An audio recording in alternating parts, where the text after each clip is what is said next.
Good morning, good morning, good morning, no? Good morning sa inyong lahat. Gagamit nga pala ako ngayon. And hindi ko napakita sa inyo, naglagay nga pala ako ng dye sa aking hair.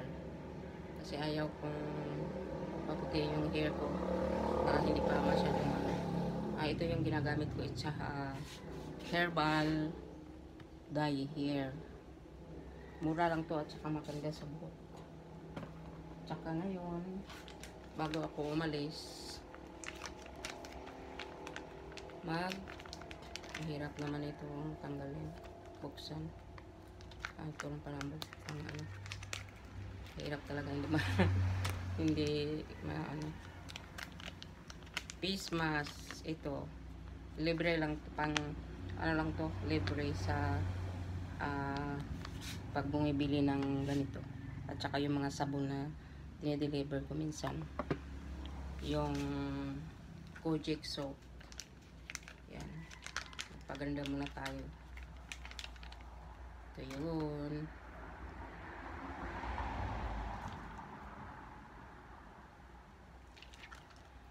Babad lang natin sa ating mukha na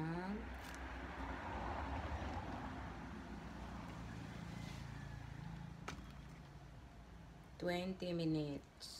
Tapos banlawan. Ako 20 minutes din dito sa hair ko, 20 minutes din dito, kaya magkasabay sila.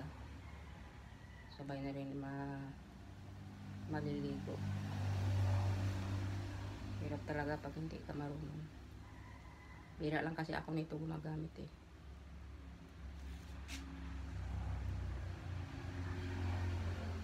Hindi lagi. Medyo haggard yung mukha ko ngayon kasi kagaling lang nagkaroon ako ng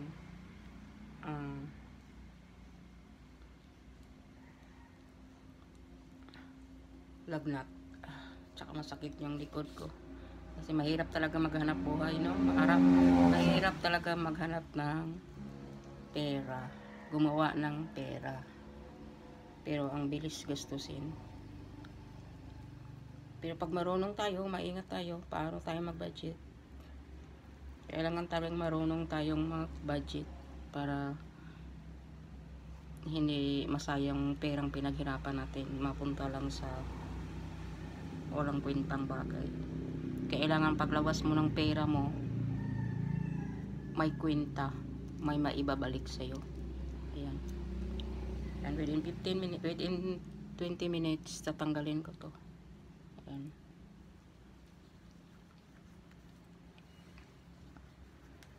Ang problema ko sa mukha ko, ito dito. Yung eye bags. Yung eye bags sa mukha ko. Ayan, lumalaki. Mahirap na talaga pag mayroon na tayong edad. Noong nag-exercise ako, ngayon tinatamad na ako mag-exercise. Parang nakakatamad.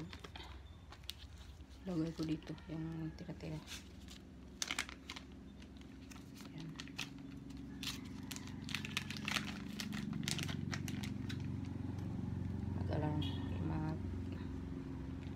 Alarm clock tayo.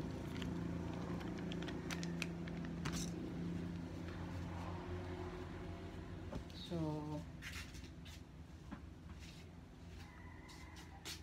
ito, para hindi tayo makalimot sa oras, kailangan i-alarm natin.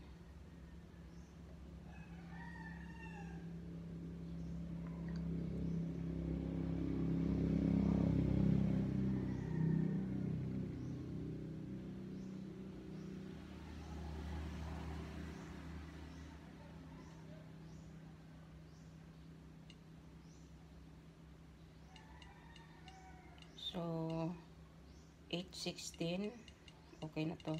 20 minutes na siya. Pati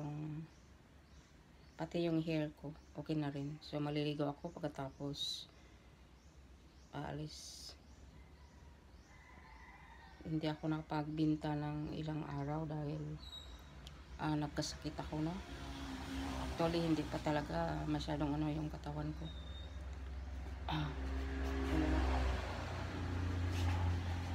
payo ko, no, sa may mga yung medyo bata pa, kailangang kumayod ng sakto, no.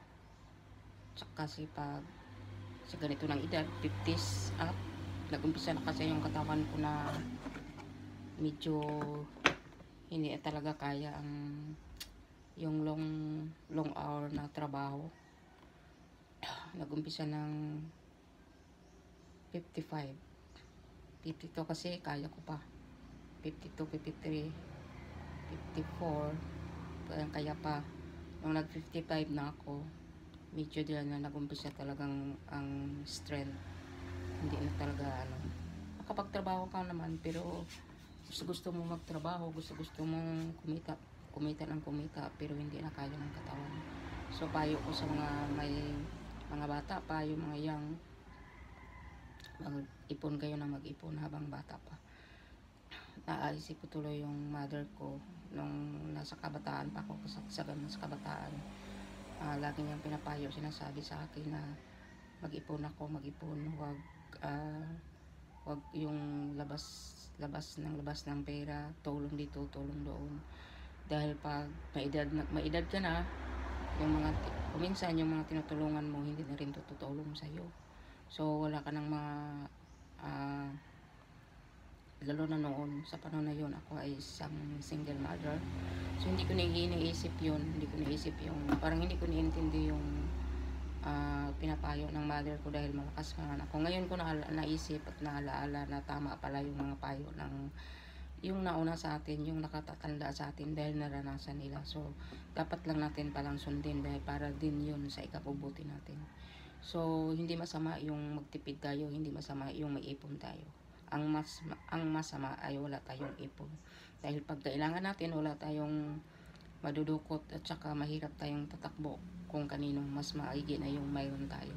So God bless us all. Salamat, no, sa 222 subscribers. Sana makaabot ako ng 1,000 subscriber para mamonetize na ako ni Mika. So God bless us all and I love you.